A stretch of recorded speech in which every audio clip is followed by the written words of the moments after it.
세계를 건너 너에게 갈게. 책 가지고 이야기 나도 하겠습니다. 읽은 지 뭐 좀 됐을 테지만 어쨌든 기억이 나면 읽으면서 전체적인 느낌이 어땠어? 일단 어, 눈물을 한 방울 흘렸다 안 흘렸다. 엄청 많이 울었는데요. 엄청 많이 울었어. 어느 마지막에서? 네, 후반부에 울었던 것 같아요. 그렇군. 왜 울어? 왜 울었는데? 뭐가 그렇게 슬펐어? 아, 그, 후반부에 울긴 했었는데, 그, 모르겠어요. 근데 되게 감동을 받아가지고, 원래 책을 보고 우는 일이 많이 없거든요. 다 어, 영상을 보고 우는데, 책을 음, 보고 처음 울어봤었어요. 그렇구나. 쌤은 처음 봤을 때도 한 번 울고, 다시 봤을 때 또 울고, 수업 치면서 또 울고, 그래서, 왜 울었지? 막 이러면서, 어? 쌤이 책을 처음 보면서, 그 가슴이 아리다. 보는 순간 가슴이 아리다는데, 막 계속 볼만한 거야. 그러다 보니까 내가 언제 울었었지 했는데, 또 마지막에 가서 눈물 흘렸던 기억이 있습니다. 자, 이 책이 특별한 점은 뭐야? 아이디어가? 이 책의 아이디어는? 편집글 형식으로 계속 음. 이야기를 해나가고 있다.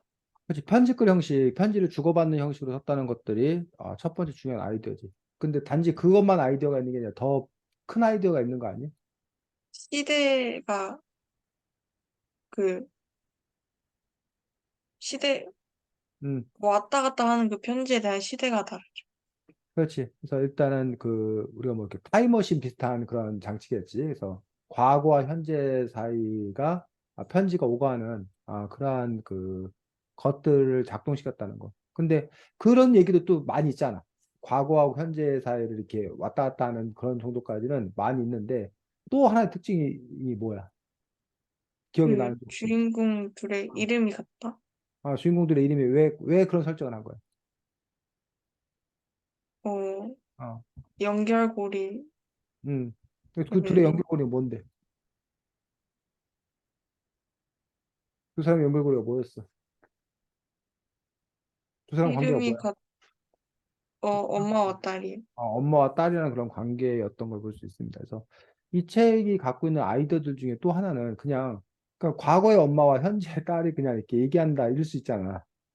근데 단지 과거와 현재에 머물고 있지 않았지. 어떻게 됐어? 어떤 장치를 넣은 거야, 거기다가 또. 그 어. 시간이 흘러가는 속도가 음, 달라요. 그렇지. 시간이 흘러가는 속도가 다른 거지. 왜 속도가 다르게 설정한 거야? 음,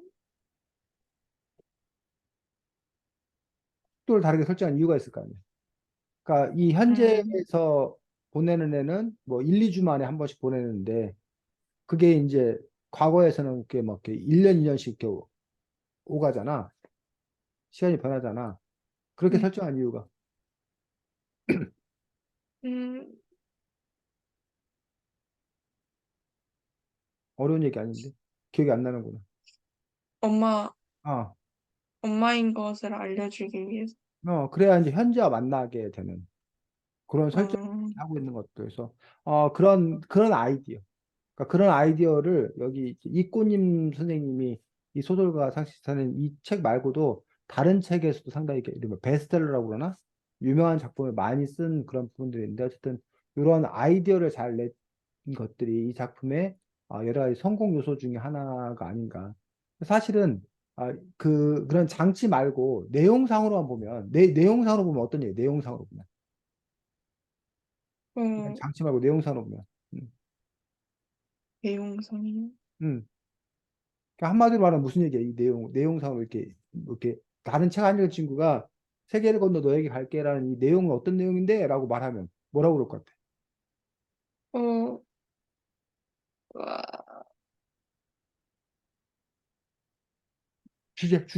그럼 음, 주제가 뭐야? 주제가. 그래요. 작가가 얘기하려는 바가 뭐야? 이 작품을 통해서. 기억이 안 나요. 기억이 안 나? 결국은 뭐, 엄마가, 어? 자기의 목숨을 희생하면서까지 딸을 지키려고 했던 음, 이야기잖아, 그냥. 네. 그래서 그런 이야기는 엄마와 딸이라는 그런 부분에서 꼭 딸 아니어도 마찬가지지. 그래서 이른바 우리가 흔히 말하는 이른바 모성애, 자기의 목숨보다 자식의 목숨을 더 우선한 어떤 그런 이야기는 사실은 상당히 많아. 다른 영화나 다른 이야기에서도 늘 그런 것 자체가 뭐 감동적이기도 하고 뭐 눈물을 흘리기도 하고 뭐 이러는데 근데 이제 그 이야기 그다음에 뭐 또 하나는 아빠와의 관계지 관계 그 아빠와 딸 사이의 그런 관계가 엉클어져 있다가 그 관계가 회복되는 과정을 보여주고 있는 거잖아. 결국은 그 가족의 이야기란 말이야. 근데 이렇게 부모와 자식이 별로 사이가 안 좋다가 사이 그 서로 이해가는 이야기. 이런 이야기도 사실은 보면 특별한 얘기가 아니라고. 음, 근데 아까 앞에서 우리가 살펴봤던 그런 장치가 특별한 거야. 그 아이디어가. 근데 과거, 현재로 오가는 거 정도까지는 그거는 별로 특별한 게 아니야. 근데 이제 뭐 아까 그런 점점 뭐 가까운다던가 해서 그래서 결국은 이제 뭐 이렇게 좋은 작품이라고 하는 분에서 좋은 작품이란 무엇인 건가라는 분에서 어떠한 좋은 내용, 스토리를 담고 있냐라는 부분도 있지만 이렇게 어떤 장치를 이용해서 그걸 보여줄 건가. 그런 장치가 우리가 미처 생각하지 못했던 새로운 장치. 요것들이 갖는 어떤 그런 재미라고 해야 되나, 묘미? 뭐 이런 것들이 또 있지 않나. 그래서 그런 것들을 또 이렇게 생각해낼 수 있는 힘? 이런 것들이 또 작가의 힘이라고 생각합니다. 그래서 이제 그 장치를 이제 뭐 이렇게, 근데 이제 그게 너무 이렇게 뭐 뻔한 이야기가 되지 않도록 하기 위해서 제일 처음에 혹시 어떤 걸로 시작됐는지 혹시 기억나? 처음 설정은? 느린 우체통이라고. 알아? 몰라? 써본 적 없어? 편지 써본 적? 있죠. 편지 써본 적 있어. 근데 그 가끔 이렇게 여행지나 관광지에 가면 느린 우체통이라는 게 있어. 본 적 없어? 네. 그 느린 우체통이 뭐냐면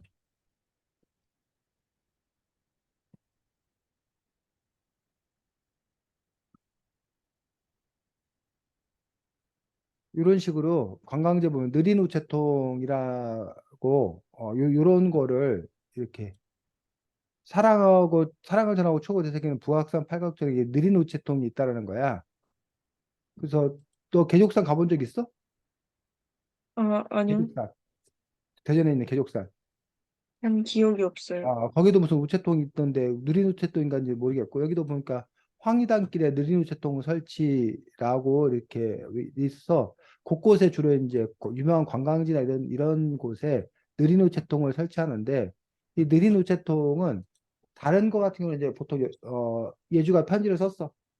그럼 너가 이제 보통 그 우체통에 넣으면 집 배운 아저씨가 그걸 수거해 가서 전달하잖아. 그래서 네. 보통은 한 3일에서 5일 요즘에 뭐 한 일주일 정도 일주일 내에는 어쨌든 들어가. 아니면 너가 이제 우체국 가가지고 편지를 붙여. 그러면 이제 우리가 뭐 빠른 등기로 붙인다 뭐 이렇게 하면 빠르게는 뭐 내일 바로 다음 날 정도 이렇게 들어간다는 얘기야. 근데 이제 이 느린 우체통은 일부러 1년 보통은 1년 정도를 그 텀을 두는 거야. 그 사람들이 그걸 보관하고 있다가 1년 후에 보내줘. 그래서 지금 당장 받는 게 아니라 나중에 그걸 받는 거지. 그리고 일종의 그 타임캡슐 알아? 타임캡슐. 네네. 그래서 가끔 무슨 뭐 행사 같은 거 할 때 뭐 예를 들면 예주가 뭐 전민초등학교를 졸업하면서 우리가 이 타임캡슐을 묻어갖고 나중에 뭐 30년 후에 와가지고 이 타임캡슐을 개봉해보자. 그래갖고 이제 30년 후에 있는 거에 대해서 뭐 이렇게 써보자 뭐 이런 식으로 이제 그런 타임캡슐을 묻는 그런 일들이 있거든. 뭐 그런 비슷한 개념이지 느린 우체통. 그래서 음. 처음에 이제 아빠와 여행을 가서 느린 우체통에 편지를 쓰는 걸로 이야기가 시작이 되잖아. 그런데 그 편지가 누구한테 전달되는 거야? 그, 엄마. 그치, 과거의 엄마에게. 근데 처음에는 그 정체를 몰랐던 거지. 몰랐던 건데 그러면서 이제 과거와 현재가 서로 이제 편지를 주고받는 그런 이야기로 설정하고 있는 것을 볼 수가 있습니다. 자, 근데 여기 글에 보면 그래서 여러 가지 그런 느린 우체통으로 그 편지를 쓰면서 그나마 좀 이렇게 설득력 있는 부분을 볼 수가 있고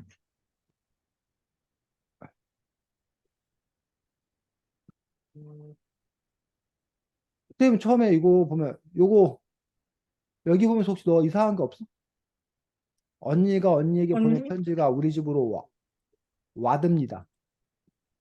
아, 왑니다. 어? 요거. 으, 그러니까 선생님 처음에 이게 너 이거 보면서 혹시 이거를 그때 읽으면서 이상하다라고 생각을 했었어? 아니면 별 생각을 못 했어? 음, 기억이 안 나요, 근데. 기억이 안 나? 지금 보면 어때? 지금 보면 그냥 옛날 사람이 쓴 것 같다. 그래서 선생님이 그 예주만 했을 때는 이렇게 썼다는 거야. 왓읍니다로 썼다는 거야. 지금 이게 지가 저절로 바꿔주네. 살짝 틀렸다고. 지금 이 왓읍니다로 못 쓰게 하잖아. 지금 왔습니다로 바뀌잖아. 그래서 과거의 어떤 그런 맞춤법이었다는 거지. 그렇게 함으로써 이 편지가 과거에서 왔다라는 것들을 보여주고 있는 것들을 볼 수가 있습니다. 그래서 11쪽에 보면 쌤이 그냥 읽어줄게.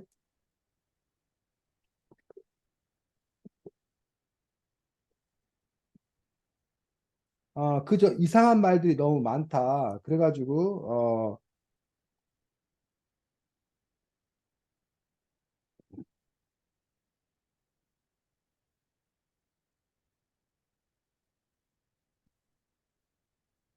뭐 제정신이 아니다. 뭐 이런 식으로 이제 그 욕하고 있는 그런 부분들을 볼 수가 있습니다. 그래서 어,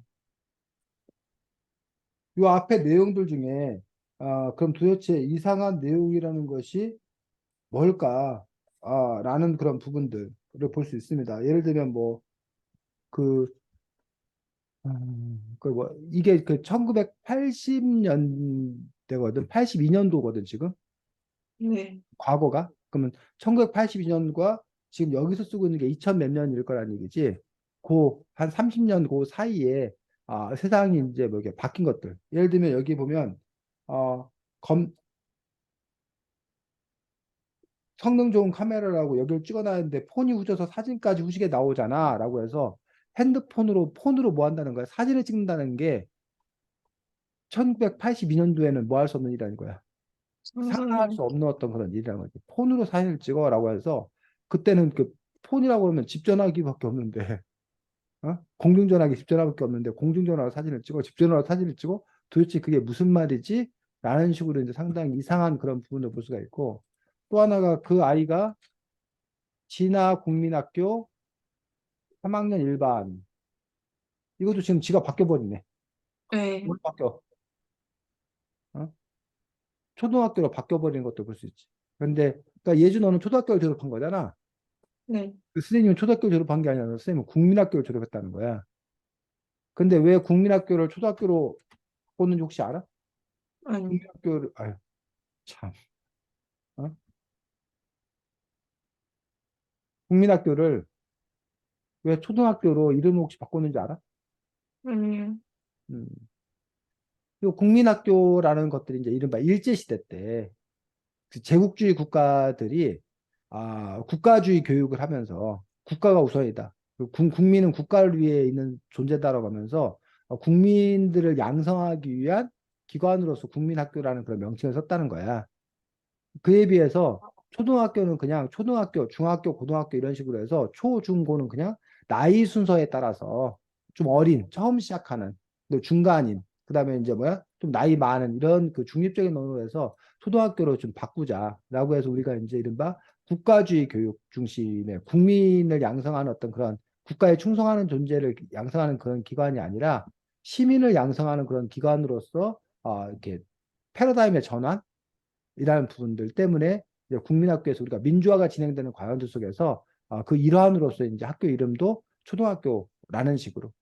그래서 학교의 존재 이유가 뭐냐, 학교에서 학생을 가르치는 이유가 뭐냐라는 부분에서 국민학교 때는 올바른 국민, 국가에 충성할 수 있는, 국가에 쓸모 있는 국민을 양성하는 거다라는 그런 국가주의 의식이 강했었는데 지금은 그것이 아니라 권리와 권리를 갖고 있는 권리와 의무를 수행하는 시민을 양성하는 초급 기관에 대해서 초등학교로 바뀐 그런 부분을 볼 수 있습니다. 자, 여기 보면 뭐 13쪽에 보면 뭐 그런 얘기. 친구들이 그랬는데 야간 통행 금지가 없어지고 나서 미친 사람들이 막 밤마다 동네를 돌아다닌다고 합니다. 그래서 야간 통행 금지가 뭔지 알아? 밤에 통행하지 못하게 하는 거 아닐까요? 왜? 위험해서? 위험해서 뭐가 위험한데? 요즘에 안 위험해? 옛날엔 위험하고 어, 요즘 안 위험한 이유가 뭐야? 그래서 선생님이 역시 너만 했을 때 언제 그 야간 통행 금지가 없어졌는지 모르겠는데 야간 통행 금지에서 밤 12시에서 새벽 4시까지인가 끼었을 거예요. 선생님 정확히는 선생님 어려서 어차피 야간 통행 금지를 할 일이 없었기 때문에 정확히 기억은 안 나는데 밤 12시에서 새벽 4시 정도까지 야간에 말 그대로 통행을 금지시킨 그러한 때가 있었어, 과거에. 그 이유들은 일단은 그 간첩을 식별하기 위해서 밤에 돌아다니면 음, 간첩이다, 도둑놈이다. 그러한 부분들에서 이제 이른바 범죄로부터 국민을 보호한다는 어떤 그런 명목으로 겉에 드러나는 아니 적의 침입으로부터 안보를 지킨다는 명목으로 야간 통행 금지를 실시했던 그런 부분을 볼 수 있고 또 야간 통행 금지가 그 당시에는 큰 문제가 없었던 것들이 이렇게 밤에 별로 이렇게 활동할 일이 없었던 거야. 대부분 농업사였고 그렇기 때문에 그냥 밤 되면 당연히 잠자는 거야. 밤 12시 되면 애국가 울려 퍼지고 테레비가 음, 치익 하면서 테레비 방송이 끝나. 그 다음에 새벽 5시인가 뭐 이때부터 이제 방송이 다시 시작이 돼. 지금은 이제 24시간 내내 그 TV가 뭐 이렇게 채널들이 계속 방영되는 것도 많잖아. 근데 옛날에는 그렇게 이제 그런 시간들이 정해져 있었다는 거지. 그리고 이제 지금은 뭐 24시간 내내 편의점 같은데 다 이렇게 영업을 하고 그런 부분을 볼 수가 있었는데 과거에 이제 통행 금지는 없어졌는데 심야 영업을 제한하는 또 그런 시대도 있었어요. 밤 12시 넘으면 식당 할 수 없다. 뭐 이런 식으로. 지금은 이제 자기들 마음이잖아. 자기들이 밤에 문을 열지 안 열지는 국민 개개인의 어떤 그런 그 사업자들의 자유였는데 과거에는 그렇게 이제 어떤 통제 시대에 있었기 때문에 그런 야간 통행 금지라든가 이런 것들이 있었던 것들을 볼 수 있습니다. 그래서 그 다음에 여기 보면 뭐 새로 나온 500원을 보낸다라든가 1000원을 보고 왜 위조 지폐라고 하는지라고 하는 것들에서 지금 1000원하고 옛날 1000원하고 혹시 옛날 1000원짜리 봤어? 보라색처럼 된, 아,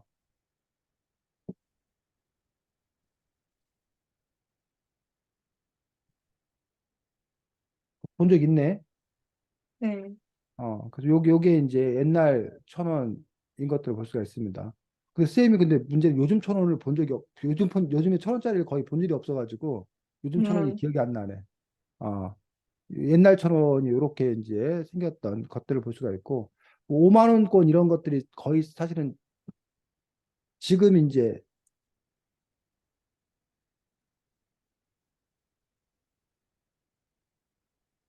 요게 이제 옛날 1000원하고 현재 1000원하고 차이겠구나. 음, 요게 이렇게 해서 위에가 옛날 1000원. 요게 지금 현재 1000원인 거지? 네, 현재 1000원에서 요 안에 요 인물은 똑같은데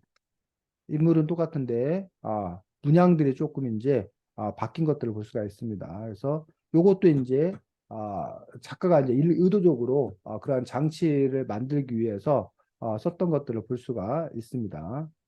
여기 보면 뭐 이런 얘기 나옵니다. 1987년 12월에 노태우가 대통령에 당선돼 이 소식이 너한테 잔인한 소식이 되질 않길 바라라고 요 이제 그 뭐야 미래 은유가 과거에 그 엄마한테 이제 그 편지를 쓰는데 1980년 12월에 노태우가 대통령이 당선돼 이 소식이 너한테 잔인한 소식이 되지 않길 바라라고 말한 이유가 혹시 알아?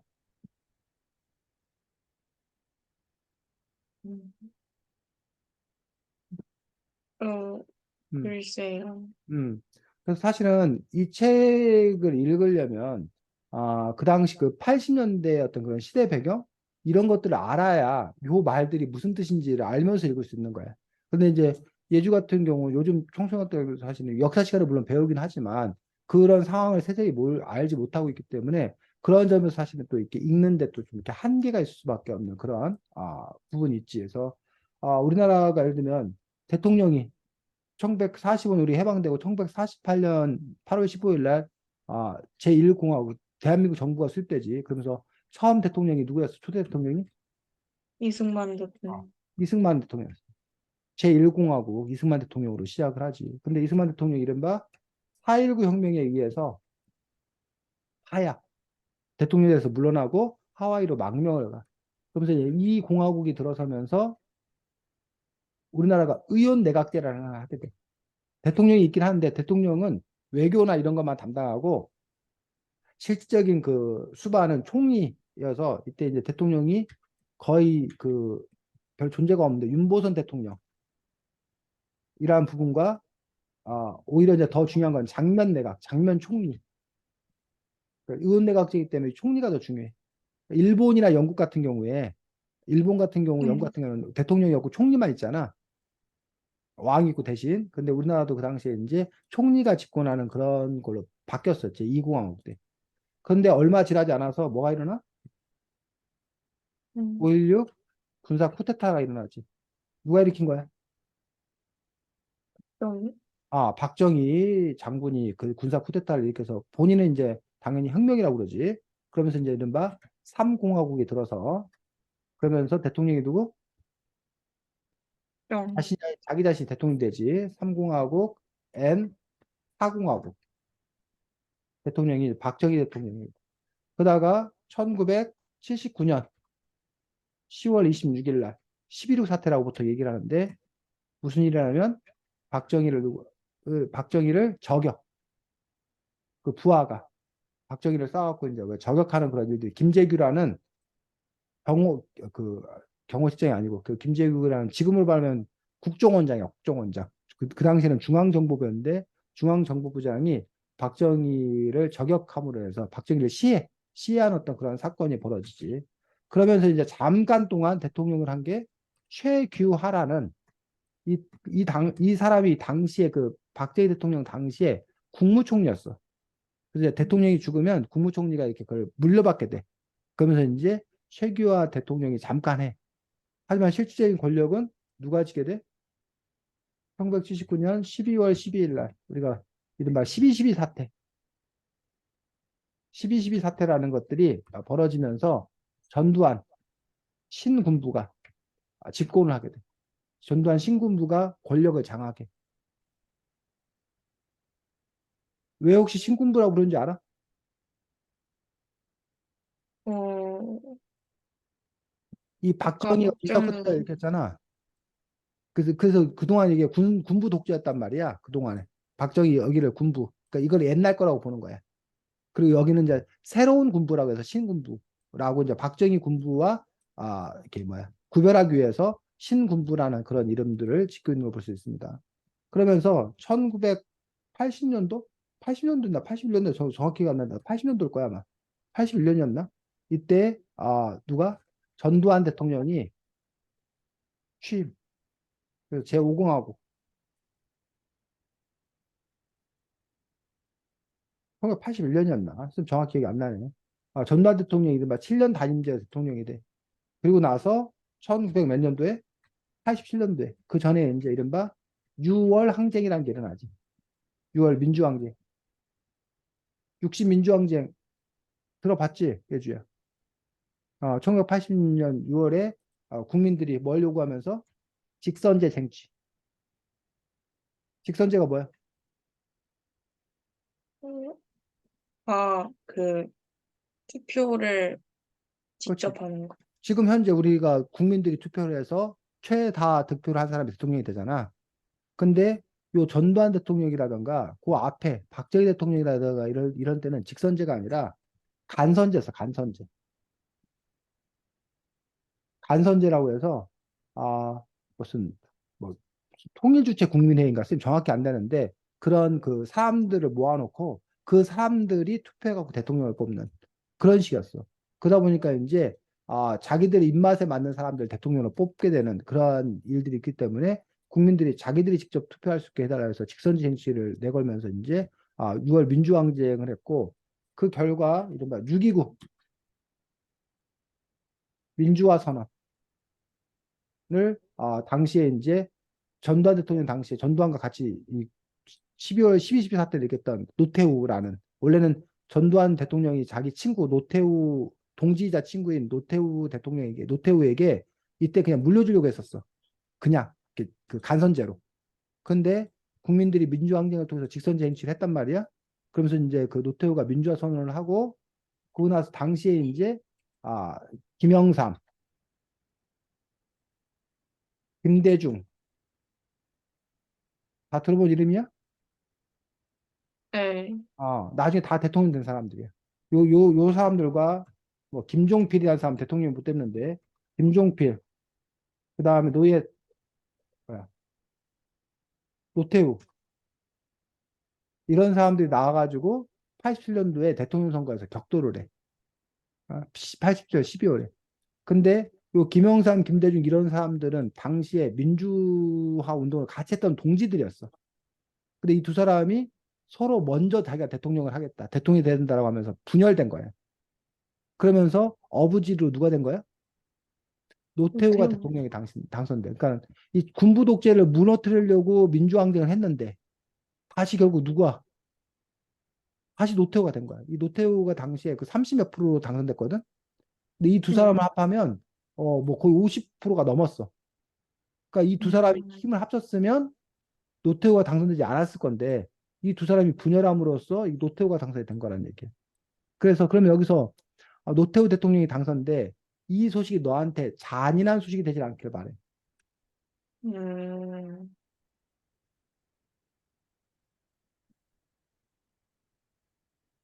뭐 봐라, 우리 이 표현이 맞는 표현이야. 왜 노태우 대통령이 당선되는 게 잔인한 소식이라고 하는 거였냐는 얘기지. 어떤 작가의 어떤 의도가 담겨 있는 거야? 아니면 이 그, 편지 보내는 사람이 어떤 태도가 담겨 있는 거야?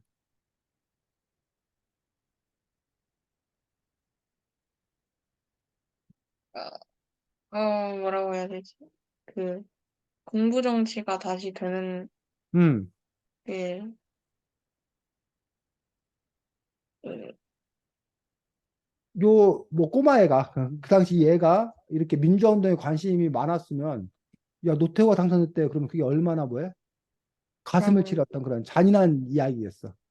그러니까 잔인한 소식이 되지 않길 바라라는 얘기는 네가 이거에 대해서 별 관심이 없거나 아니면 너가 보수적인 아이라서 보수적인 아이라서 노태우가 당선된 걸 기뻐하거나 뭐 그렇게 되기를 바라라고 얘기를 한 거라고 볼 수도 있고 아니면 이 저자 자체가 어쩌면 이 노태우가 대통령에 당선된 게 저자 이꼬님 작가 입장에서 잔인한 소식이라고 얘기하고 싶었는지도 모르지.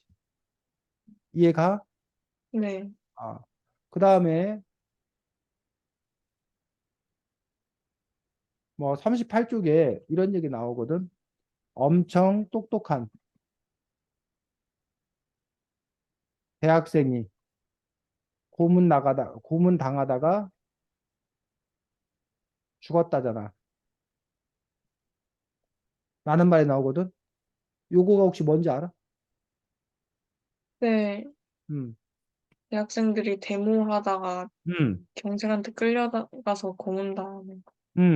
그래서 이게 이제 87년도에 아까 60민주항쟁이 있기 전에 이게 1987년인지 서울대학교 박종철 군이라는 박종철 학생이 아까 말했던 그런 그 중앙정보부 그러니까 거기에 잡혀가갖고 안기부에 잡혀가갖고 고문을 당하다가 치사 아, 안기부가 아니었나 하여튼 경찰대인가 뭐 잡혀다가 고문당하던 도중에 죽음에 이르는 고문치사 사건이 폭로가 돼. 그래서 그 고문치사 사건이 폭로가 되면서 국민들이 어쩜 그럴 수가 있냐라면서 분노하고 그것도 아까 말했던 60 민주항쟁으로 이렇게 연결되는 그런 부분들을 볼 수가 있습니다. 그래서 이런 식으로 이제 이 책 같은 경우는 이렇게 과거와 현재 편지가 오가는 얘기를 하지만 아까 뭐 새로 뭐 이렇게 뭐야 1,000원짜리가 새로 1,000원짜리 지폐가 만들어졌다는 둥, 그다음에 이렇게 노태우가 당선됐다는 둥, 뭐 엄청 똑똑한 대학생 고문당해 죽었다는 둥 이렇게 해서 그 당시 어떤 그런 시대상, 80년대 어떤 그런 시대상을 알려주는, 보여주는 그런 또 이제 그 재미 뭐 이런 것도 있는 거지. 근데 이제 그런데 이런 것들이 이제 선생님 입장에서는 그 시대를 겪어왔기 때문에 알아서 그 읽는 그런 재미가 있는데 근데 이제 예주 입장에서는 그 시대를 산 게 아니잖아.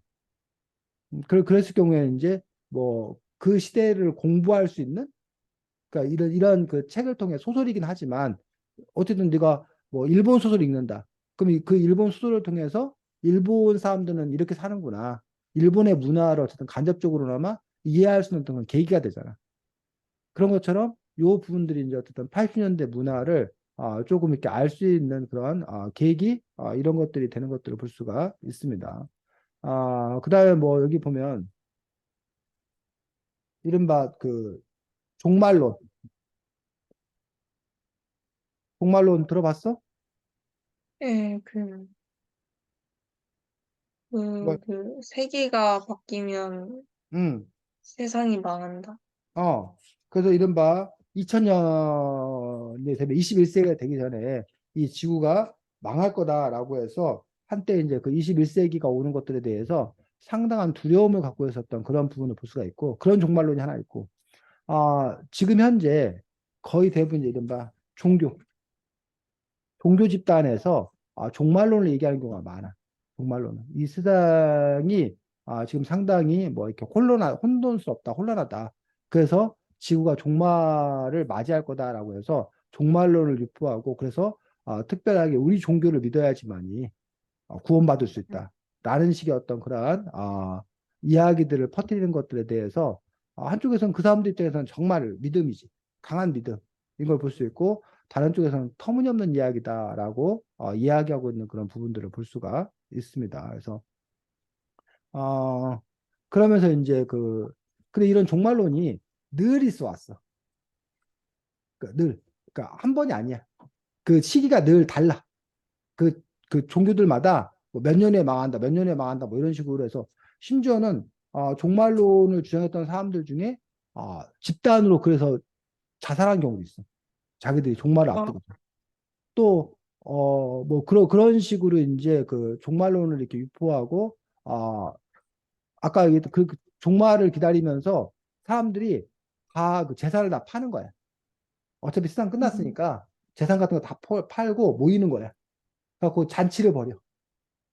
응? 그리고 나서 그러면서 이제 뭐 하겠다? 기다리겠다. 종말을. 자기는 구원받을 거다. 근데 멀쩡한 거야. 그러면 이제 또 그 리더가 뭐라고 하는 줄 알아? 왜 종말이 안 왔습니까? 이러면 뭐라고 그러지 알아? 어떻게 할 것 같아? 신자가 어, 부족해서. 부족해서 그럴 수도 있고 아니면 내가 열심히 기도해서 늦춰주셨다. 응? 아, 연기했다. 그러면서 이제 뭐 우리가 더 뭐 하자 뭐 이런 식으로 이제 하는 그런 경우도 있고 해서 그런 것들에 대해서 이제 이른바 사이비다, 이단이다, 뭐 잘못된 종교다라고 주장하는 사람도 있고 하지만 이제 거기에 속한 사람들은 진실된 믿음을 가지고서 정말 종말을 기다리는 또 그러한 사람들도 또 이렇게 있는 것들을 볼 수가 있습니다. 자, 그다음에 여기 보면 요 은유는 계속 자기가 이제 뭐 하겠다고 생각을 해? 자기가 이제 독립하겠다고 얘기를 하지. 반면에 과거의 사람은 자꾸 그건 독립이 아니라 뭐다? 가출이다. 가출하면 안 된다. 가출하면 개고생이다. 뭐 이런 식으로 얘기를 하는데 예주가 바라보기에 독립과 가출의 차이는 같은 점과 다른 어, 점 한번 얘기해. 음, 다른 거죠. 뭐라고? 다른 거죠. 그러니까는 뭐 어떤 점이 달라? 독립하는 것과 가출하는 건 어떤 점이 달라? 독립은 음, 그, 보호자의 허락을 받고 음, 나가서 혼자 자치를 꾸리는 거고, 음, 아니, 가출은 음, 그냥 본인 멋대로 나와가지고 음, 사는 거. 공통점은? 그, 본가에서 나가서 생활한다는 점. 그렇지.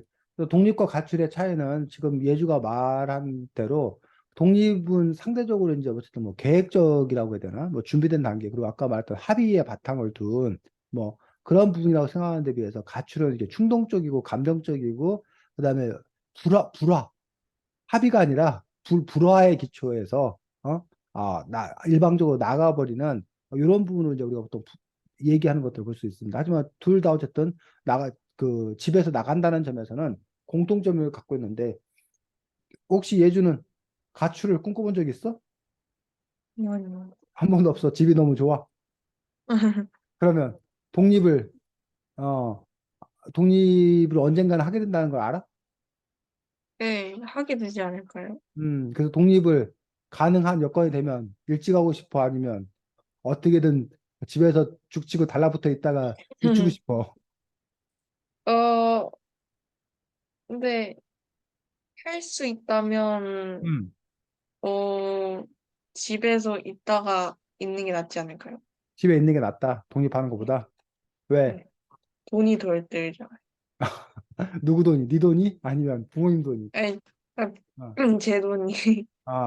그렇군. 그래서, 근데 이제 많은, 예주 같은 경우는 또 충분히 그럴 수 있고, 집이 좋아, 뭐, 그리고 아까 네가 말한 대로 현실적인 이유로, 뭐, 그렇게 경제적인 이유로, 있을 수 있으면 집에 있는 게 좋다라고 생각하는 사람도 있고, 반면에 이제 독립이나 가치를 꿈꾸는 사람들은 왜 그래? 여기 주인공도 마찬가지고.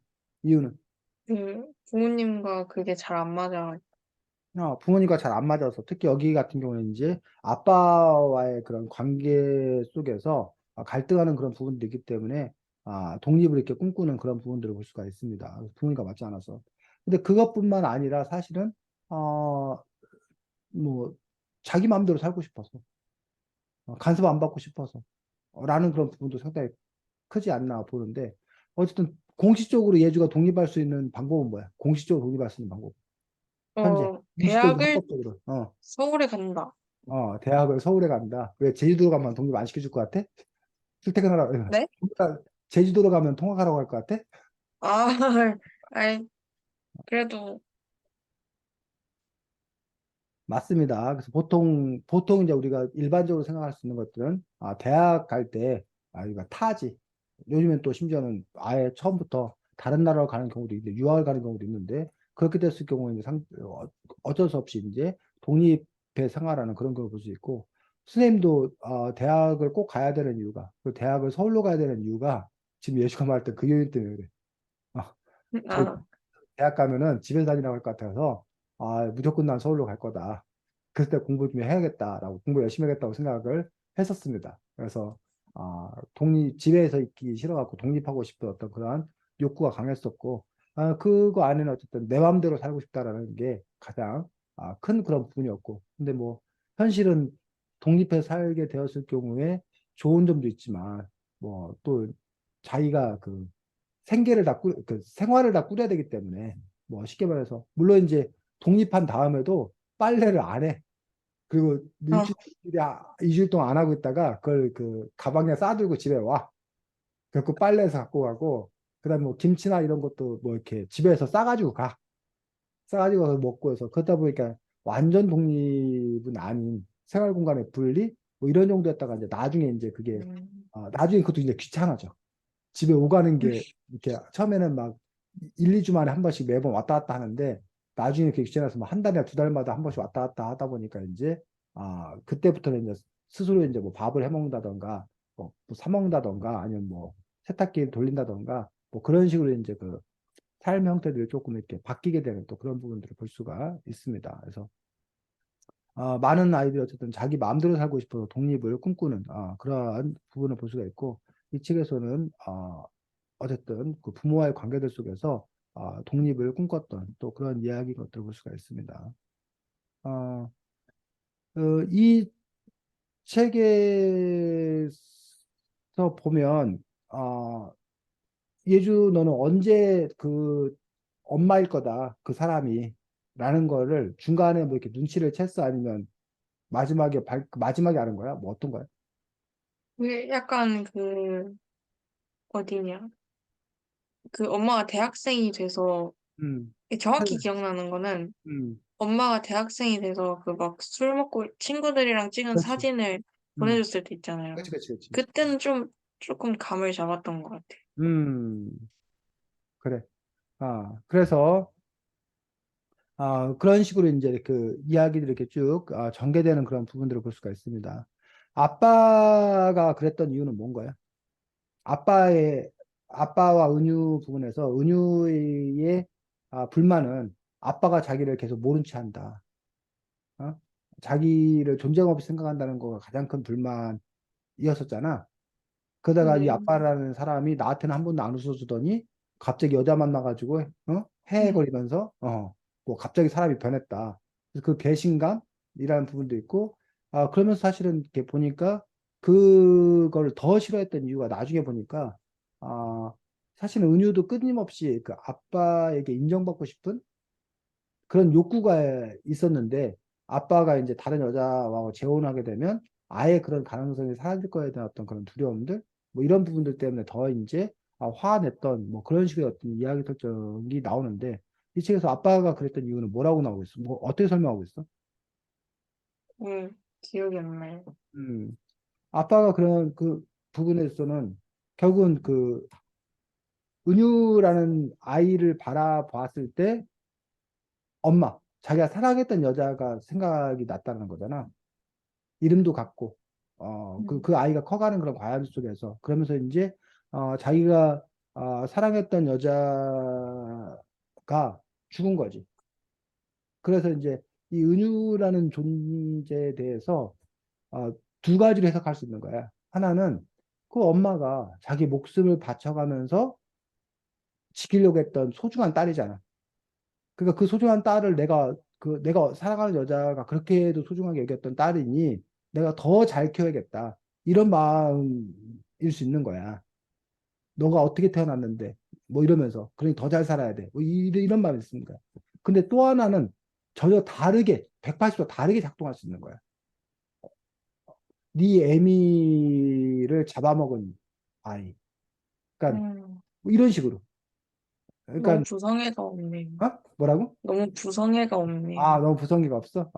그러니까 다른 사람들의 시각에서는 그런 식의 시각이 있는 거야. 그래서 안 좋은 얘기야. 안 좋은 얘기야. 가끔 이런 거 결혼을 했어. 근데 남편이 먼저 죽었어. 그럴 때 이제 이 아내 입장에서 얼마나 그 남편이 먼저 죽은 거에서 상실감 있고 슬프겠어. 근데 이 남편의 가족들이 이 부인에게 한다는 얘기가 남편 잡아먹었냐. 이런 식으로 이제 음, 비난하는 거야. 그러니까 자기의 슬픔을 그 화를 누구에게? 그 부인에게 이렇게 쏟아내는 거야. 너 만나서 이 남자가 일찍 죽은 거다. 막 이런 식으로. 뭐 이런 식으로 한다던가 아니면 그 아이들이 그런 생각을 갖는다는 거야. 엄마 아빠가 싸우면 나 때문에 내가 잘못해서 엄마 아빠가 싸운 거라고 엄마 아빠가 나 때문에 싸운 게 아닌데 사실은 엄마 아빠가 성격 차이나 무슨 다른 문제에 싸운 건데 아이 입장에서는 혹시 나 때문에 싸우는 게 아닌 건가 해서 자기 자신이 이렇게 죄책감, 자책감을 갖는 어떤 그런 경우들이 있는 그런 심리적인 특성도 있다는 거야. 그런 것들처럼 이제 어쨌든 요 이야기에서도 보면 은유라는 존재에 대해서 어쨌든 그 아빠는 이 아빠가 그랬다는 게 아니라 그렇게 그 받아들일 수 있다는 거야. 은유를 바라보는 시각이. 그래서 불운의 아이콘인 거지. 태어난 그 자체부터가. 그러니까 그런 식의 설정일 수 있는 거고, 어, 이 아빠 입장에서는 어쨌든 그 엄마가 자꾸 생각나는 거고, 이 아빠 입장은 뭐였던 거야? 엄마가 그렇게 아파왔을 때, 아빠 입장은 기억나? 그러니까 아기와 엄마 둘 중에 하나를 선택해야 돼. 근데 아빠는 누구 선택한 거야? 엄마? 엄마를 선택한 거지. 아기야 나중에 낳을 수 있으니 아기를 포기하고 너가 건강한 게 우선 아니냐. 라는 그런 얘기를 했던 거야. 근데 아기가 태어났어. 그럼 아빠 입장에서는 슬- 어, 슬픈, 그 슬프기도 하고 그 아이에게 죄책감이 들지 않을까?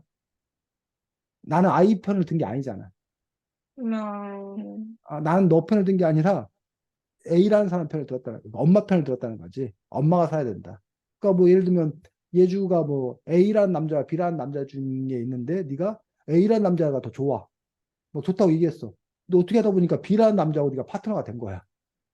음, 그렇게 됐을 때 너 입장에서 그 B라는 남자에 대해서 미안한 마음이 있을 거 아니야. 내가 처음 선택한 거, 내가 처음부터 너를 좋아했어야 됐는데, 어? 처음에 내가 너를 음, 좋아한 게 아니라 A를 좋아했었다. 라는 게 B를 만나면서 왠지 이렇게 뭐야, 껄끄러운 마음, 심리적으로 이런 마음이 있을 수 있는 것 아닌가. 그리고 이제 이 책 끝에서 밝혀진 부분은, 아, 그래서 이 아이를 어떻게든 잘 키우고 싶은데, 자기가 뭘 어떻게 해야 될지를 모르겠다라는 라는 거. 그리고 혹시 그런 사람이 또 그런 게 있어. 내가 사랑했더니 이 사람이 죽은 거야. 그러면 내가 어, 또 이 아이를 사랑하면, 그러니까 자기가 이제 아까 선생님이 그 불운의 코드라고 하는 어떤 그런 부분이 나 때문에 이런 일이 벌어진 거 아닌 건가라는 부분에서 내가 사랑하면 이 딸마저도 어떻게 될 거 아닌 건가에 대한 어떤 그런 두려움들, 이런 여러 가지 마음들이 교차하는 거지. 그리고 이제 어쨌든 그 자기가 사랑했던 사람의 죽음으로써 그 슬픔 자체를 잊기 위해서 그냥 뭐 일에 몰두한다던가, 뭐 이러면서 이제 겉도는 어떤 그런 상황들, 뭐 이런 여러 가지의 그런 감정들이 복합적으로 되어 있다는 거예요. 그런 점에서 이제 결국 은유는 나중에 그 아빠를 이해하게 되는 어떤 그런 과정을 볼 수 있는데, 근데 과연 그것들이 그 뭐라고 그래, 면죄부라고 해야 되나? 그동안 아빠가 은유한테 보여준 행태가 이해가 될 수 있는 그런 부분들인 건가? 그러면 그런 상황에 처했으면 누구나 다 그 아빠처럼 행동해야 되는 건가? 아니면 그래서는 안 되는 건가? 즉, 사람이 그 감정이 드는 부분과 행위를 하는 부분들은 때로는 별개라는 거야. 네. 큰 영향을 미치지만. 그런 점에서 요 아빠의 행위를 어떻게 봐야 되냐는 얘기지. 만약 예주가 그런 상황이다. 라고 한다면, 너라면 어떻게, 저는, 아빠가 어때야 된다고 생각이 들어? 저는 그래도 음, 아이한테 최선을 다해야 한다고 생각을 해. 음. 그래서 이제 그게 어려운 거야. 이게 뭐 그런 일 당연히 없어야 되고, 그렇겠지만 예주가 좋아하던 남자친구가 먼저 세상을 떠나게 됐어. 그러면서 그 남자친구가 뭐라고 그래? 넌 잘 살아. 이런단 말이야. 근데 예주가 그래, 알아서 잘 살게 하고 이제 막, 헤헤거리고 다른 남자친구 만나 잘 살아야 하는 건가? 아니면 그 남자친구가 떠난 것이 너무 뭐한 거야? 슬픈 거야. 그 슬픔에 젖어서 살아야 되는 건가? 어떻게 살아야 되죠? 그, 그, 그냥, 그래도 계속 슬프게만 살 수는 없으니까, 어, 음, 본인이 마음이 조금 안정이 된다면, 음, 걔도 나한테 잘 살라고 했으니까 다른 음, 남자친구를 만나도 되지 않을까요?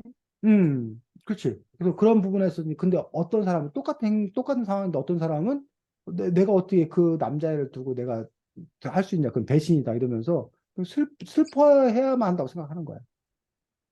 근데 또 한쪽에서는 아니야. 그 남자친구도 네가 이렇게 슬프기를 바라지 않을 거야. 너가 잘 살기를 바랄 거야. 그럼 거꾸로. 예주 너가 만약에 있는데 네가 먼저 떠나야 되는 상황이야.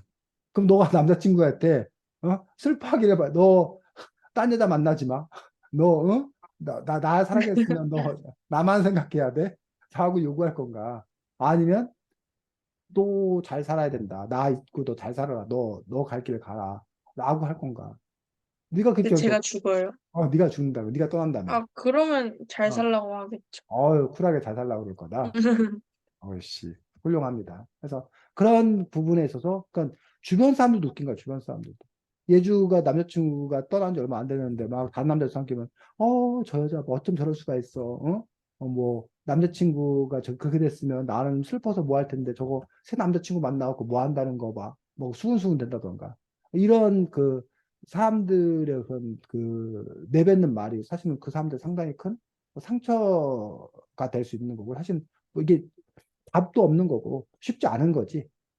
어떤 삶을 살 건가. 그리고 그것도 이제 뭐 개인의 뭐 스타일의 성향의 문제인 건지 아니면 판단의 문제인 건지 뭐 그 잘은 알 수 없지만, 하지만 어쨌든 선생님 개인 생각이야. 선생님 개인 생각에는 최소한 어쨌든 그 아이가 있는 상황이라면 그 아이와의 그런 또 삶을 또 생각을 해야 되는 게 아닌 건가.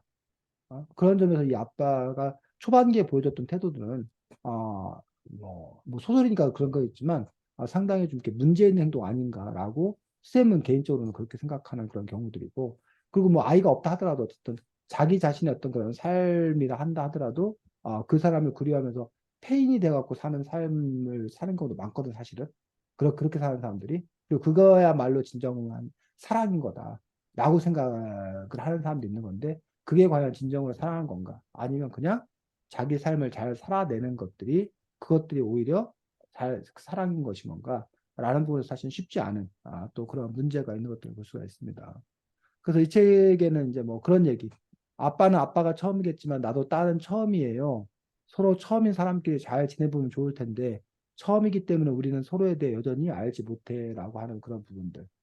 그런 이제 아, 요즘에 이제 그런 말들을 많이 하는 것 같아. 예주 역시 마찬가지지. 예주 엄마 아빠한테 나도 딸이 처음이라서 어? 그러는 거라고 이해해 주라고 라고 이제 얘기될 수 있는 그런 부분들을 볼 수가 있습니다. 어, 책 101쪽에 뭐 이런 얘기 있대. 공부를 원하는가? 그럼 공부를 하거라. 바른 세상을 원하는가? 그럼 거리로 나가거라. 연애를 원하는가? 미팅을 하거라. 라고 이제 그 당시, 그러니까 80년대 상황에서 이러한 게 있었다는 거야. 그러니까 공부를 원하는가? 그럼 공부를 하거라. 바른 세상을 원하는가? 그럼 거리로 나가거라. 이게 뭔 말이야? 바른 세상을 원하는가? 그럼 거리로 나가거라. 거리로 나가서 데모하라는 거 아닌가요? 그렇지. 그 당시에 선택지가 이제 세 가지였다는 거야. 그 당시 80년대에 아까 뭐 민주화 운동이나 이런 당시에 선택지는 세 가지였어. 하나는 강의실에 앉아서 뭐 하거나 공부 입시 장벽에서 공부하거나 취직을 위해서 공부하거나 또 하나는 거리에 나가가지고 이른바 민주화 운동을 하기 위해서 돌멩이 던지고 뭐 하면서 그렇게 민주화 운동을 하거나 아니면 연애로 원해서 미팅 그래서 야 대학 청춘의 젊은 시기에 미팅해야 된다 그 춤추고 노래하고 뭐 이렇게 해서 신나게 노는 어떤 그런 삶을 택하거나 해서 그런 대학의 어떤 그런 삶에 있어서 이제 물론 뭐 세 가지가 딱 칸막이 쳐갖고 이것만 사고 저것만 사고 이거 없어 다 섞여 있어. 섞여 있는데 다만 어디에 더 이제 큰 비중을 두면서 살아야 되는 건가라는 부분들. 그래서 그런 점에서 이제 어, 그 대학생의 어떤 그런 사람들이 아무래도 고등학교, 중고등학교의 사람들은 사실은 그냥 뭐 원하는 걸 물어보지도 않지. 무조건 공부해라. 라고 이제 얘기하는 어떤 그런 부분들을 볼 수가 있는데 그런 점에서 어쨌든 요즘 같은 경우는 이제 또 어쨌든 우리가 형식적 민주주의는 이미 이루어진 어떤 그런 시다 보니까 대학생들이 뭐 사회 문제에 대해서 목소리를 내거나 이런 것들은 상대적으로 많이 줄어들었어.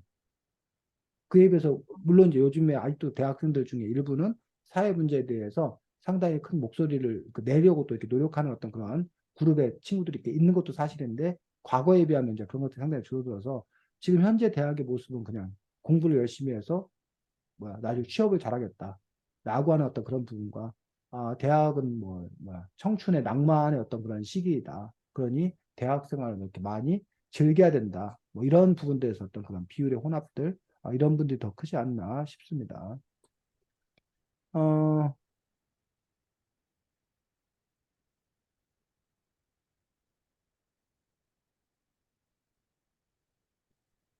2016년이 언니가 살고 있는 과거보다 더 좋다고 할 수 있을지 모르겠어. 난 과거에 살아보지 않았으니까. 그래도 어른들이 옛날에 좋았지라고 말한 걸 보면 지금이 그리 좋은 건 아닌가 봐. 라는 식으로 해서, 어, 지금 현재 이제 많이 얘기하는 어떤 그런 부분들. 근데 예주한테 이 얘기 이제 별로 안 와 닿을 수도 있고, 뭐, 아니면 뭐 예주도 나름대로 유치원 시절이 좋았지라고 이제 이해할 수 있는 어떤 그런 부분을 볼 수가 있는데, 아, 예주가 생각할 때, 그러니까 예주 너 말고 유치원 시절하고 지금 시절, 네가 기억할 수 있는 그런 시절하고 지금하고 사실은 별로 큰 변화는 없지.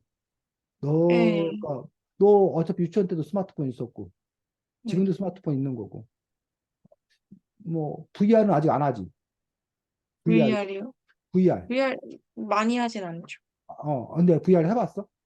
갖고? 그 어, VR 기기. 옛날에 뭐 음, 체험하러 가가지고 해봤어요. 음, 만약에 VR 기기가 보편했다면 옛날에는 없었기 때문에 그것 때문에 이제 뭐 변화가 있다고 얘기할 수 있는데, 예주 같은 경우는 태어난 이후에 특별히 큰 변화는 없는 것 같아 보면 이렇게 획기적인 뭐 이런 네. 변화는 특별히 없는 것 같고 넷플릭스 정도가 들어온 게 큰 변화일까?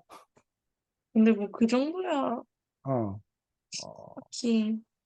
그러니까 옛날에는 우리가 TV를 뭐야 방송국이 방송을 하잖아. 그 시간에 맞춰서. 네. 근데 넷플릭스는 어쨌든 내가 원할 때 선택해서 볼 수 있는 거잖아. 그런 점이 달라졌는데 근데 넷플릭스 아니더라도 유튜브로도 그 전에도 이미 그런 선택형이 있었기 때문에 그것도 큰 변화는 아니겠네. 어. 네. 근데 이제 제일 큰 변화를 겪은 건 예주 할아버지 또는 증조 할아버지 아니 뭐 증조 할아버지는 살아계시지 않지. 보내실분. 네. 할아버지는 살아계시고 할아버지 정도가 아마 어렸을 때는 이게 이른바 우리가 농업사회 그 농촌 사회 그리고 또 우리나라 가난했던 어떤 그런 시대에 살게 되었다가 그러면서 이제 산업사회 농촌사회에서 산업사회로 왔다가 그다가 지금 우리가 현재 말하는 정보화 시대에 지금 가고 있는 거잖아. 그러니까 아마 예주 할아버지 같은 경우는 아주 어렸을 때 심지어는 전화기도 없었을 수도 있어. 전화기나 텔레비전이 집에 없었을 수도 있어. 그렇게 시골에 살았거나 혹시 그랬다면. 그러다가 이제 한 초등학교, 중학교 정도 되면서부터 전화기나 이제 텔레비전 같은 것들이 이제 처음 접하기 시작을 한 그런 부분들.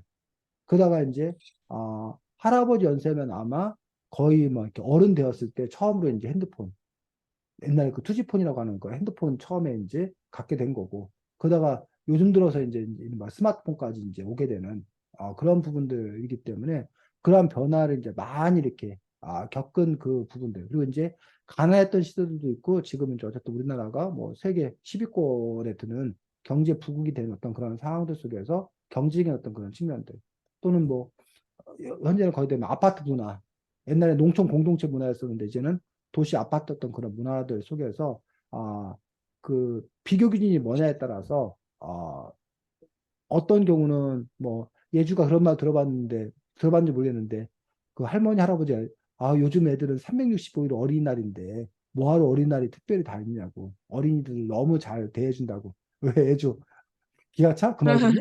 어? 아니요, 아니요. 근데 옛날 그 할아버지 할머니 어린 시절에는 애들을 그렇게 귀하게 안 여겼다는 거지. 애들은 다 일 시키고, 뭐 이렇게 혼내고 막 이랬던 그런 부분들이고, 예를 들면 할아버지 생신잔치는 크게 해. 네. 애들 생일잔치는 특별히 생일잔치 안 하는 경우도 많아. 생일잔치 뭐 이런 게 어디 있어. 음, 그냥 집에서 떡이나 좀 해주고 뭐 미역국이나 끓여주고 말았지. 음, 생일 파티 해주고 이런 거는 이제 일부 좀 부유한 집이나 그렇게 하는 거지. 근데 요즘은 어른들 생일보다 오히려 아이들 생일을 더 크게 해주는 그런 경우가 있지. 집에 따라서는 뭐 친구들 초청해서 네. 뭐 이렇게 초대해서 뭐 하는 것들. 그런 것들 등등 비교 기준을 뭘로 놓고 보냐에 따라서 많이 달라지는 그런 부분들을 볼 수가 있습니다. 그래서 뭐 그 부분에 있어서 이제 어쨌든 옛날이 더 살기 좋았다라고 얘기하는 그런 사람들이 있고, 반면에 옛날에 고생이 이루 말할 수 없었다. 옛날에 비하면 지금은 아주 천국이다, 천국. 그래서 어디 뭐 이렇게 고기를 마음대로 먹을 수 있고, 막 TV만 틀어놓으면 전 세계를 다 볼 수 있고, 막 이런 그 환상적인 세계가 어딨냐 해서 선생님 장인어른은 그렇게 말씀하시고, 쌤 장인어른은 어렸을 때 너무 가난하고 힘들었기 때문에 지금 이게 그꿈 같아. 꿈 같다고 말씀하셔. 뭐 그런 그 부분들이 있는 거고, 그래서 그것들은 이제, 근데 이제 또 일각에서는 옛날에는 정이 있고, 뭐 이렇게 사람들 사이에 어쨌든 이렇게 뭐야, 따뜻한 분위기 이런 것들이 있었는데, 지금은 너무 이렇게 흉포화된 세상, 막 누굴 막 죽인다든지 뭐 한다든지 그런 끔찍한 일이 너무 많이 벌어져서 아주 이렇게 무서운 어떤 그런 세상이 됐기 때문에 차라리 그 옛날이 더 낫다라고 또 이렇게 주장하는 그러한 사람들도 있고, 또 어린이의 삶도 놓고 보면 요즘 애들은 일도 안 시키고 그러니 얼마나 좋냐라고 하는 사람도 있는데, 또 어떤 경우는 옛날에는 학원도 안 다니고 그나마 학교 수업 끝나면 그나마 좀 이렇게 공부하라고 그랬지만 이렇게 막 학원 다니고 이래야 될 일 없었는데, 요즘 애들 보면 키우는 부모 입장에서 보면 불쌍하다라고 이제 얘기하는 그런 부모들도 있고, 요즘 애들이 뭐가 불쌍해, 지 사고 싶은 옷 비싼 옷도 다 사 입고 막 이렇게 잘 살고 이러는데, 이렇게 얘기하는 경우도 있고. 예준 어떤 것 같아? 물론 엄마 아빠의 삶을 음, 몰라서 그렇겠지만 너 보고 선택한다고 하면 지금 삶을 저는 선택할 때 돌아갈 것 같아? 아니 옛날로 갈 것 같아? 옛날로 가는 게 좋은 것 같아요. 옛날이 차라리 낫다? 그래서 여기 보면 이제 135쪽에 뭐 평소처럼 출근하다가 약속 나갔다가 갑자기 다리가 무너져 죽을 수 있다는 생각을 단 한 번이라도 해본 사람이 있을까라고 해서, 혹시 그 사건이 뭔지 알아? 지금 선생님 말했던 갑자기 다리가 무너져 죽을 수 있는 생각을 단 한 번이라도 해본 사람이 있을까? 우리나라에 성수대교라는 서울에 이제 그 한강 다리가 여러 개 있잖아. 그중에 성수대교라는 다리가 있었는데 그게 갑자기 붕괴됐어. 무너졌어. 그래갖고 아침에 버스 타고 이렇게 학교 가던 학생이 갑자기 가다가 다리가 무너지는 바람에 그냥 차가 한강물에 차 박혀가지고 죽은 거야. 그 아침에 그 출근하던 사람도 죽고, 거기 아침에 그 뭐야, 학교 등교하던 학생도 죽고. 그러니까 그 다리가 무너진 어떤 그런 사건이라든가, 또 한 번은 백화점, 삼풍백화점이라고 유명한 그 음, 강남에 백화점이 있었는데, 그 백화점이 또 하루아침에 그냥 붕괴되는 바람에 그래서 또 있을 수 없는 어떤 그런 일들이 벌어져 갖고 상당히 충격적인 어떤 그런 일들이었죠. 근데 그런 있을 수 없는 일이라고 했던 일들이 뭐 예를 들면 뭐 바로 작년에 작년 이맘때지 뭐 이태원에서 이태원 참사 뭐 할로윈 축제하던 그 당시에 이제 이태원 참사에서 많은 사람들도 죽었잖아. 그런 것들도 우리가 보기엔 도저히 어떻게 그런 일이 벌어질 수 있나라는 어떤 그런 어처구니 없는 그런 일들이 벌어졌던 부분을 볼 수 있는데 이 책에서는 바로 어쨌든 그런 시대 상황들 뭐 이런 부분들을 또 이렇게 엮어서 이야기하고 있는 것들을 볼 수가 있습니다. 여기 보면 또 뭐 나이를 먹는다는 건 좋은 점도 있고 나쁜 점도 있더라. 어릴 땐 나이를 먹는 게 조금씩 어른에 가까워져서 좋았는데 어른이 되고 나니 내가 모든 책임을 져야 한다는 사실에 무서워졌어. 요즘 나한테 남아있는 건 이제 늙는 것밖에 없는 건가라는 생각도 들고 나이를 먹어서 좋은 점도 있긴 있더라고. 그게 뭐냐면 다른 사람의 감정을 조금 더 이해할 수 있다는 거야. 나이를 먹는다는 건 어쩌면 다른 사람의 마음을, 감정을 이해하려고 연습하는 시간인지도 모른다는 생각이 들었어. 그래서 이런 구절들 같은 경우가 기억 안 나지, 예주야? 오래돼서. 네. 근데 이러한 구절을 너가 읽는 동안에 최소 어쨌든 15살, 14살이 경험하지 못했던 세상이 인 거잖아. 아직 뭐 20살, 30살, 40살. 근데 그 나이를 먹는다는 것들이 과연 어떤 의미인 건가라는 부분들에 대해서 어쨌든 우리가 동화책을 읽으면서 직접 경험, 아니 이런 소설책을 읽으면서 직접 경험하지 않아도 미리 땡겨서 경험할 수 있는 뭐 그런 부분에서는 또 이렇게 의미가 있다라고 생각을 합니다. 예주는 나이 먹는 거에 대해서 어떻게 생각해? 저는 안 늙고 전 음, 지금 20살도 딱히 안 바라고 있지 않아요. 20살도 바라고 있지 않다고? 네. 야, 너 중학생, 고등학생 공부하기 힘든데 뭘 그 시기를 빨리 탈출해야 되는 거 아니야? 아니, 어, 아니 그것도 그런데 어. 그 뭔가 초등학교 때 2년은 음, 되게 조금 긴 것 같았거든요. 음, 지금 중학교 입학해가지고 지금까지 거의 2년이 지났잖아요. 음. 근데 금세 지나간 것 더 같아? 빨라요. 네. 그렇구나. 자, 또 뭐 이런 거 있습니다. 여기 이 책 제목이 이제 세계를 건너 너에게 갈게라는 건데 184쪽에 이런 얘기. 뭐 나는 여태까지 알지 못했던 커다란 세계가 꽁꽁 뜨며 다가오는 것 같아. 나는 지금 온 세계를 기다리고 있어. 세계가 나를 향해 걸어오는 동안 내가 할 수 있는 건 아무것도 없어. 세상이 온통 뒤죽박죽인 것 같아.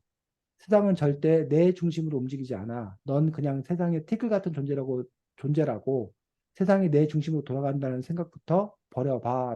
라는 식으로 해서, 어, 세상을 우리가 어떻게 이해할 건가. 예주가 생각하는 세계관, 정말 예주가 보기에 세상은 예주를 중심으로 돌아가고 있는 건가? 온 우주가 예주를 돕고 있는 건가? 아니면 나는 그냥 한낱 존재에 불과하다고 생각하는 건가? 라는 부분들에 대해서 또 각각 사람들마다 또 시기마다 또 생각이 좀 이렇게 다른 그런 부분들을 볼 수가 있고, 세상은 살만한 거야. 라고 막 의욕이 넘칠 때가 있는가 싶으면, 세상이 너무나 두려운 어떤 그런 때들도 분명히 또 이렇게 있는, 것을 볼 수 있고, 뭐 예주도 지금 초등학교 때는 잠깐 왜 이렇게 시간이 안 가지라고 했는데 또 중학교 지금 이 시간에 또 있죠. 세상이 또 이렇게 빨리 간다, 시간이 또 빨리 간다는 그런 느낌인데 또 지금 그 차이는 도대체 뭔가, 왜 그런 건가? 라는 부분들에 대해서 뭐 예주가 이제 예주 본인 자신에 대해서 들여다볼 수 있고 아니면 또 이제 외적인 환경이 또 자꾸 뭔가 일이 많이 벌어지면 그거에 네가 막 대처하다 보면 너도 모르는 사이에 그냥 뭐 중학교 2학년의 3일은 그게 중간고사 준비하느라고 정신없었는데 끝나고 한숨 돌렸더니 또 기말고사 본다고 해서 또 네. 기말고사 치고 났더니 한 학기 지나갔다 그러고 뭐 그랬더니 또 1년 지나갔다 그러고 뭐 이런 식으로 된 어떤 그런 삶에서 어쨌든 예주가 이제 또 자기 자신 그러니까 내가 세상을 살아가는 것이기 때문에 휩쓸려 가지 않냐고 내가 내 삶을 산다는 건 무엇인 건가 뭐 이런 것들도 이렇게 고민하는 것들도 의미가 있지 않을까 생각합니다. 그래서 어쨌든 세계를 건너 너에게 갈게라는 책을 읽었는데 예주의 선택지는 두 가지입니다. 예주 너가 뭐야 그 그렇지 너 혼자 왔으니까 네가 선택하면 돼. 하나는 다음 주에 원래 글쓰기잖아. 네. 그래서 원래 계획대로 다음번에 원래 이 세계를 건너 너에게 갈게라를 중심으로 해서 독서 감상문을 쓰는 게 선택지 중에 1번입니다. 원래대로 한다. 1번.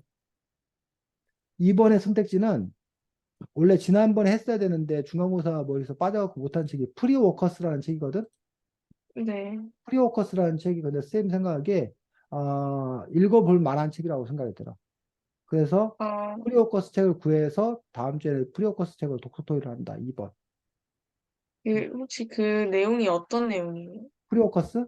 프리워커스라는 책은 네이버인가 어떤 그쪽에 그 일하던 일단의 청년들이 아, 독립해서 자기들이 회사를 차려서 일하는 과정을 보여주는 그러한 책에서 음, 굳이 말하면 진로에 관한 어떤 그런 책이야. 창업과 아, 진로에 관한 그런 책인데, 근데 이제 일에 대해서, 우리가 직업에 대해서 일에 대해서 어떤 생각을 가져야 되는 건가라는 부분들에 대해서 기존의 생각들과는 좀 다른 이야기를 좀 한다고 해야 되나?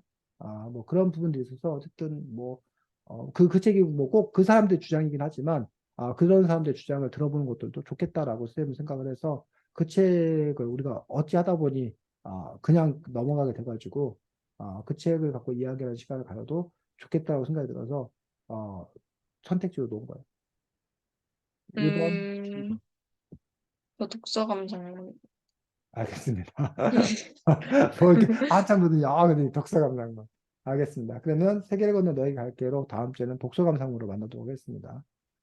네. 수고 많았고 오랜만에 반가웠습니다. 다음 주에 안녕히 보겠습니다. 가세요. 그래.